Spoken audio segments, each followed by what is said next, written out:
Bon, quand on maîtrise bien l'exercice basique de crunch, ce qu'on va pouvoir faire, c'est de travailler bien, des petites variantes qui vont permettre de travailler différemment et puis aussi de moins s'ennuyer.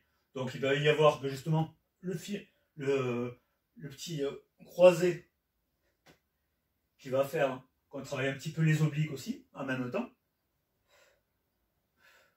On va pouvoir aussi tendre les mains au-dessus et aller chercher vers le ciel. On peut tendre les bras derrière, ça va augmenter un petit peu le poids. Et de nouveau, travail des abdos. Ensuite, on peut prendre du poids et se retrouver dans la même situation. On arrondit le dos, on pousse vers le ciel.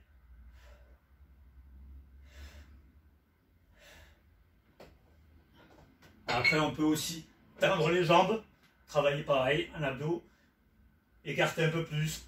Enfin, il y a plein de petits mouvements qui peuvent être rajoutés pour éviter qu'on s'ennuie sur ces séries. Après, combien faire d'exercices à chaque fois? Si on prend l'essentiel c'est de ressentir le muscle.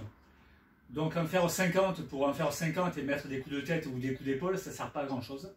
Par contre, en faire 8, 10 propres, en prenant le temps, c'est-à-dire qu'au lieu de faire des mouvements rapides, faire très lentement et bien ressentir le muscle, pas redescendre entièrement à chaque fois, donc garder un muscle qui travaille tout le long de la série, c'est beaucoup plus important.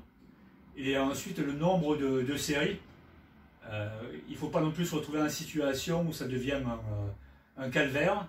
Donc, c'est vraiment pour le renforcement, pour ressentir ce travail-là, plus qu'autre chose.